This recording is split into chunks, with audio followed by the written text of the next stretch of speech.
The Congo-Arab War was a military contest between the Congo Free State and their European and native allies on one side, and African and Middle Eastern slave traders on the other. The war was essentially a contest for control of the Congo region, and from a humanitarian standpoint, to put an end to the African and trans-Saharan slave trade, or in other words, the black-on-black and Arab-on-black slave trade. The engagement lasted from 1892 until 1894, when the Congo Free State Force Public gained the final victory. The European victory in this war didn't put a complete stop to slavery in sub-Saharan Africa, but it made a significant step towards its abolition. Born in 1863, Sidney Lagford was a medical doctor who went on to join the military service of the Congo Free State. He participated in the Congo-Arab War, where he won multiple awards for his service, and afterwards completed his book, The Fall of the Congo Arabs. Here is what Hind says about the war. Quote, "To the casual reader unfamiliar with African history, this might, on the surface, appear to have been a curious little war. With a dozen white officers and 400 regular black troops on the one side, and a couple of hundred Arab chiefs, supported by a few hundred half-bred Arabs and commanding large numbers of irregular soldiery on the other. But it must be borne in mind that, unlike the Sudan struggle, this war took place in a thickly populated country, whose whole population, used to savage warfare, took part in the fighting, and that large bodies of men were constantly changing sides as the prestige of one or other party increased or diminished. Though large our losses, and those of our allies, the Arab loss was immensely greater. It is in fact estimated at 70,000 men. This great struggle is without doubt a turning point in African history. It is impossible to even surmise what would have been the effect on the future of Africa had another great Mohammedan empire been established in the Congo Basin." End quote. Before he was able to witness it for himself, Hind, like many other Europeans, was incredulous to the statement that Africans were cannibals. He hadn't been in the Congo long before he became enlightened. Quoting from Hind, "It was here that the cannibal propensities of our friendlies and camp followers were first brought before me. On returning through the town after following the inhabitants a mile or two beyond, I found that the killed and wounded had all disappeared, and some of my men volunteered the information that the friendlies had cut them up and carried them off for food. This I did not believe. On our way home, however, we were again attacked.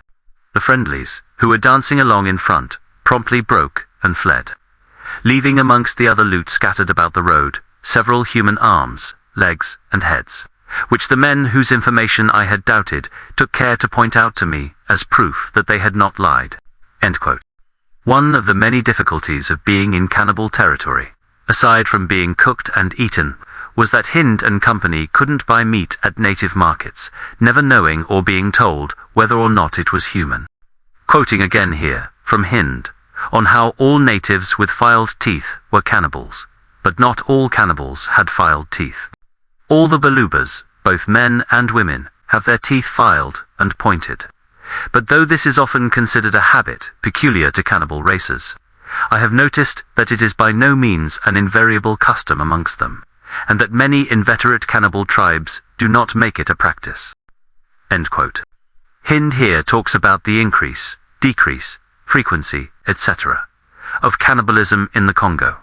So far as I have been able to discover, nearly all the tribes in the Congo Basin either are or have been cannibals, and among some of them the practice is on the increase.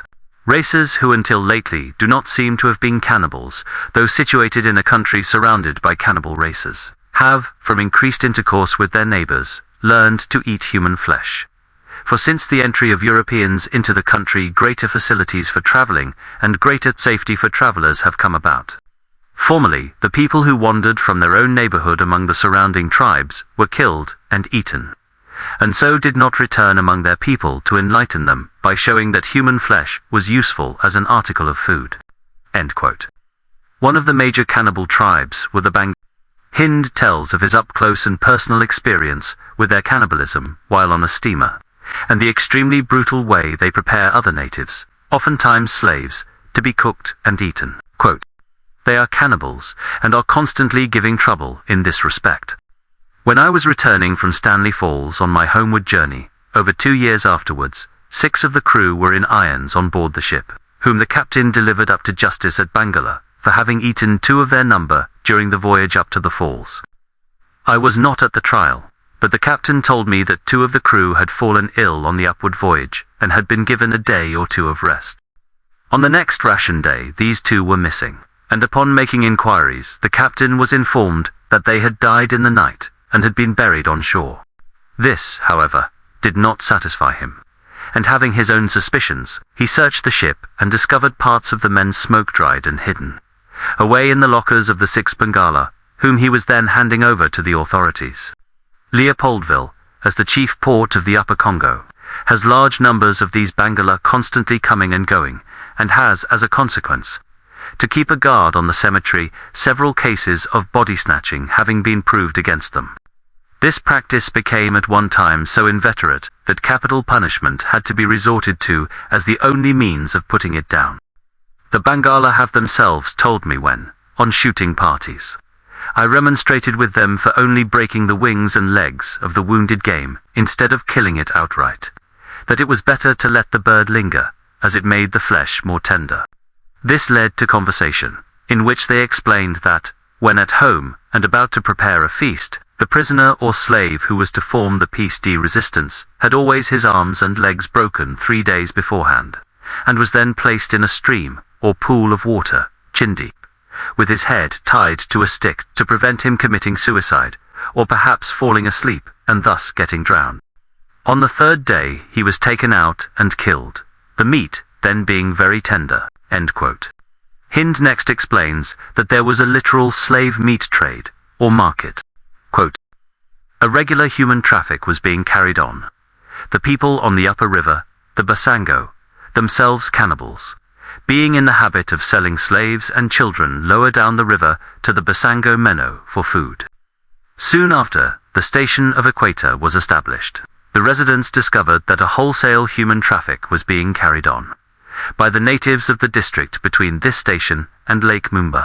The most daring of these natives were the tribes about Irabo, whose practice was to ascend the river Lulungu with large armed parties and raid among the natives on its banks. These people, though a well-built, sturdy race, were not fighting people. When the raiders had collected a sufficient number of people to fill their canoes, they returned to the Congo and carried them up the Ubangi, where they were sold to the natives to serve as food. Even now, though since the establishment of the government stations some years ago, this traffic has been stopped, it is almost impossible for the steamers that go up the Ubangi to buy meat. The captains of the steamers have often assured me that, whenever they try to buy goats from the natives, slaves are demanded in exchange, and the natives often come on board with tusks of ivory or other money with the intention of buying a slave, complaining that meat is now scarce in their neighborhood. Judging from what I have seen of these people, they seem fond of eating human flesh, and though it may be an acquired taste, there is not the slightest doubt in my mind that they prefer human flesh to any other." End quote. The following testimony by Hind shows the depravity of the cannibal practices in the Congo. He first talks about an instance with a native cannibal who joined the Congo state in the war against the Arab and native slavers, and then moves on to explain more on the subject. One of these men was on sentry duty for a night, and having shot a man, came in to report what he had done, and dispatched someone else to bring in the body. When it was brought in, he found, to his astonishment, that he had shot his own father. He immediately went to Captain Danis and complained that the spy he had shot was his father, and that it was very hard lines since he was unable to eat him. The commandant ordered him to bury the body properly, but discovered afterwards that, though the man would not eat the body himself, he had given it to his friends to eat. That same week, a young Basongo chief came to the commandant while at his dinner in his tent and asked for the loan of his knife, which, without thinking, the commandant lent him. He immediately disappeared behind the tent and cut the throat of a little girl slave belonging to him, and was in the act of cooking her when one of our soldiers saw him and reported what he was doing. This cannibal was put in irons, but some 2 months later I found him in such a wretched condition that, fearing he would die, I took him out of the chains and gave him his liberty with a warning. Scarcely a fortnight had passed when he was brought in by some of our Hausa soldiers who said that he was eating the children in and about our camp. He had a bag slung round his neck, which on examining we found contained an arm and a leg of a young child. As 3 or 4 children had disappeared within the fortnight, and there had been no deaths amongst them in camp, this was at the trial considered sufficient evidence against him, and he was taken out and shot as the only cure for such an incorrigible. Shortly after this, a number of the prisoners of war took to deserting and finding out in which direction they went. We demanded of the great chief of the district that they should be given up to us. He replied that with the exception of 1 prisoner, they had all been eaten, and sent 37 slaves in exchange. The one he returned proved to be a little boy servant of mine, who had been persuaded to run away by some of the deserters. By a lucky chance, however, he had found a friend in the village, and was the only one of the party not eaten. His descriptions of what he had seen at the time were quite sickening. Prisoners or servants have often spoken to me in this manner. "We want meat. We know you have not enough goats and fowls to be able to spare us some, but give us that man," indicating one of their number. "He is a lazy fellow, and you'll never get any good out of him, so you may as well give him to us to eat." The preference of different tribes, more than different individuals of a tribe, for various parts of the human body is interesting. Some cut long steaks from the flesh of the thighs, legs, or arms. Others prefer the hands and feet. And though the great majority do not eat the head, I have come across more than one tribe which prefers the head to any other part. Almost all use some part of the intestines on account of the fat they contain. During the war, in which we were engaged for 2 years, with our enormous crowds of camp followers, we reaped perhaps the only advantages that could be claimed for this disgusting custom. In the night following a battle, or the storming of a town, these human wolves disposed of all the dead, leaving nothing even for the jackals, and thus saved us, no doubt, from many an epidemic. A man with his eyes open has no difficulty in knowing, from the horrible remains he is obliged to pass on his way, what people have preceded him on the road or battlefield. With this difference, that on a battlefield he will find those parts left to the jackals which the human wolves have not found to their taste, whereas on the road, generally by the smouldering campfire, or the blackened spot indicating where the fire has been, are the whitening bones, cracked and broken, which formed the relics of these disgusting banquets." End quote. Hind next talks about Gongo Lutit, one of the major players in the Congo-Arab War, and the antics of his cannibal followers. The band of brigands with which Gongo had surrounded himself were mostly of the Batetela race. These Batetela, and more particularly one tribe called the Bakutsu, are, as far as I could ascertain from making inquiries in every direction, the most inveterate cannibals. During excursions in the neighborhood of their towns, I on more than one occasion saw a public execution. When the chief of the town, who is of course an absolute monarch, decides that a man must die, he hands him over to the people. He is immediately torn to pieces and disappears as quickly as a hare is broken up by a pack of hounds. Every man lays hold of him at once, with one hand, and with the other whips off the piece with his knife. No one stops to kill him first, for he would, by doing so, lose his peace.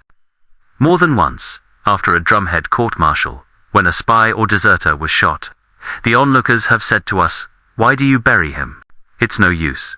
When you are gone, we shall, of course, dig him up." Hanging fetishes over the grave, with a view to preventing the people from touching it, for fear of magic, had no effect. Through the whole of the Batetla country, extending from the Lubifu to the Luki, and from the Lurimbi northwards for some 5 days' march, one sees neither grey hairs, nor halt, nor blind. Even parents are eaten by their children, on the first sign of approaching decrepitude. End quote. Hind next describes Gongo Lutit's abode. It appeared as one would imagine. This village, containing from 10 to 15,000 inhabitants, was oval in form and strongly fortified by a double ditch and loopholed earthwork, the whole being surrounded by a palisade. The top of every tree in this palisade was crowned with a human skull.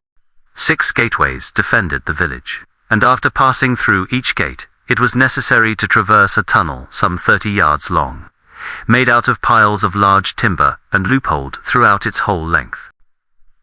On the top of this tunnel was a guardhouse, the floor of which was honeycombed into holes, through which the guard above could spear an unsuspecting passenger on the road below.